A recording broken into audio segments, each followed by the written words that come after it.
வணக்கம் and welcome to மங்கையர் அரசுவை. இன்னைக்கு நீங்க பார்க்க போற ரெசிபி என்னன்னா கேக் ரெசிபி. பிஸ்கெட் வச்சு எப்படி கேக் செய்யறது அப்படின்னு தான் இந்த வீடியோல நீங்க பார்க்க போறீங்க. அதுவும் குக்கர் இல்லாம அவன் இல்லாம இட்லி பாத்திரத்துல எப்படி செய்ய போறோம் அப்படின்னு பார்க்கலாம். நான் இன்னைக்கு பார்லிஜி பிஸ்கெட் பாக்கெட்டுகள் 4 எடுத்திருக்கேன். அதுல உள்ள பிஸ்கெட்டுகளை இந்த மாதிரி உடைச்சு ஒரு மிக்சர் ஜார்ல நம்ம சேர்த்துக்கலாம். இப்ப இத அரைச்சு நல்லா பவுடர் ஆக்கிக்கலாம். பவுடர் ஆக்கின பிஸ்கெட்டுகளை இந்த மாதிரியான ஒரு சல்லடை போட்டு நல்லா சளிச்சு எடுத்துக்கலாம். ஏன் இப்படி நம்ம சலிக்கிறோம்னா, சில நேரங்கள்ல பிஸ்கெட்டுகள் அரைப்படாம இருக்கும். அதுக்காக தான் இந்த மாதிரி நம்ம சளிச்சு வச்சுக்கிறது. ஸ்பூன் யூஸ் பண்றதை விட இந்த மாதிரி கைகளால தேய்ச்சி விட்டீங்கன்னா உங்களுக்கு வேலை வேகமாகவே முடிச்சிடும். இப்போ இந்த பிஸ்கெட்டுகளை ஒரு ஸ்பூன் வச்சு நல்லா கலந்து விட்டுக்கலாம். கலந்து விட்டதுக்கு அப்புறம் உங்களுடைய சுவைக்கு ஏற்ப இதுல சீனி சேர்த்துக்கலாம். 2ல இருந்து 3 ஸ்பூன் அளவு சீனி சேர்த்துக்கோங்க. நான் பவுடர் பண்ணி வச்சிருக்கிற சீனி சேர்த்திருக்கிறேன் 2 ஸ்பூன். இதை ஒரு முறை நல்லா கலந்து விட்டுட்டு இது கூட 1/2 டீஸ்பூன் அளவு பேக்கிங் சோடா சேர்த்துக்கலாம். அதையும் சேர்த்துட்டு நல்லா கலந்து விட்டுக்கோங்க. கலந்ததுக்கு அப்புறமா இதுல 250 ml பால் சேர்த்துக்க போறோம். கொஞ்சம் கொஞ்சமா பால் சேர்த்து இதை கிண்டிக்கிட்டே இருங்க. இந்த கலவையானது இட்லி மாவு பதத்துக்கு இருக்கணும். 250 ml பால் சேர்த்ததுக்கு அப்புறமும் கெட்டியா இருந்துச்சுன்னா இன்னும் கொஞ்சம் கூட நீங்க பால் சேர்த்துக்கோங்க. இட்லி மாவு பதத்துக்கு இருக்கணும் இந்த மாதிரி. இப்போ கேக்க செய்ய போற அந்த பாத்திரத்தை நம்ம ரெடி பண்ணலாம். இந்த மாதிரி ஒரு பாத்திரத்தை எடுத்துக்கோங்க. டிஃபன் பாக்ஸ் கூட இருக்கலாம். அதுக்குள்ள இந்த மாதிரி நெய் அல்லது எண்ணெய் வச்சு எல்லா பக்கமும் சுத்தி தேய்ச்சுக்கோங்க. அப்பனாதான் கேக்கு அந்த பாத்திரத்துல ஒட்டாம வரும். இப்ப கேக் கலவைய அந்த பாத்திரத்துல மாத்திக்கலாம்.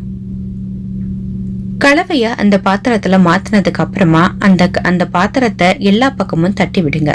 அப்பனாதான் அந்த கேக் கலவை அந்த பாத்திரத்துல எல்லா பக்கமும் சமமா இருக்கும். கேக் கலவையானது அந்த பாத்திரம் முழுவதும் சமமா பரவுனதுக்கு அப்புறமா இதை ஒரு அலுமினியம் ஃபாயில் போட்டு நம்ம மூடி வச்சிடலாம். ஏன் இந்த மாதிரி மூடி வைக்கிறோம்னா, நாம இன்னைக்கு கேக்க வேக வைக்க போறோம். அப்படி வேக வைக்கும் பொழுது பாத்திரத்துல இருக்கிற அந்த ஆவியானது அந்த கேக் பாத்திரத்துக்குள்ள தண்ணிய விழுகிறதுக்கு வாய்ப்பு இருக்கு. அதுக்காக தான் இந்த மாதிரி மூடி வைக்கிறோம். ஒரு சின்ன கம்பி வச்சு சின்ன சின்ன ஓட்டைகளை போட்டுக்கோங்க. அப்படி இல்லைன்னா ஒரு ஓட்டை போட்ட தட்டை வச்சு கூட நீங்க மூடிக்கோங்க. இப்ப இதை இட்லி பாத்திரத்துக்குள்ள வச்சிடலாம். இட்லி பாத்திரம் அப்படின்னா இந்த மாதிரி ஒரு அகலமான சட்டியில பாதி அளவு தண்ணி நிரப்பி இந்த மாதிரி ஒரு ஸ்டாண்ட உள்ள வச்சிடுங்க. அந்த ஸ்டாண்ட் ஆனது தண்ணிக்குள்ள மூழ்கி இருக்கணும். இப்ப கேக் பாத்திரத்தை வச்சாச்சு. இதை மூடி வச்சிடலாம். நம்ம கேக் ரெடி ஆகிறதுக்கு 25ல இருந்து 40 நிமிஷங்கள் ஆகும். நான் இன்னைக்கு 4 பேக்கெட் யூஸ் பண்ணனால எனக்கு 40 நிமிஷம் ஆச்சு. நீங்க 2 பேக்கெட்ல செஞ்சு பாத்தீங்கன்னா உங்களுக்கு அரை மணி நேரத்திலேயே கேக் ஆனது தயாராகிடும். இந்த மாதிரி ஒரு கம்பியை வச்சு குத்தி பாத்தீங்கன்னா கேக்கு நம்மளுடைய கம்பியில ஒட்டாம வரணும். அப்படி வந்துச்சுன்னா நம்மளுடைய கேக் தயாராயிடுச்சுன்னு அர்த்தம். எடுத்து நம்ம ஆற வச்சிடலாம்.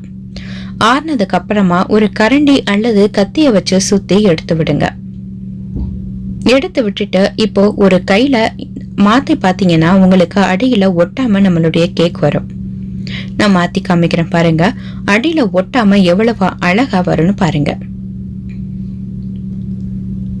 அவ்வளவுதான், நம்மளுடைய கேக் அழகா ரெடி ஆயிடுச்சு. Biscuit cake. நான் இன்னைக்கு இதை பர்த்டே கேக்கா செய்ய போறேன். அதனால என்னால கட் பண்ணி காமிக்க முடியல. மேல் பாகத்தை வெட்டி காமிக்கிறேன் பாருங்க. இதுல டெக்கரேட் பண்ணதை எதையுமே என்னால வீடியோ எடுக்க முடியல. இந்த மாதிரி ஒரு நீளமான கத்தி வச்சு மேல பிடிச்சுக்கிட்டே அறுத்தீங்கன்னா எல்லா பக்கமும் சமமா கட் பண்ணி வரும்.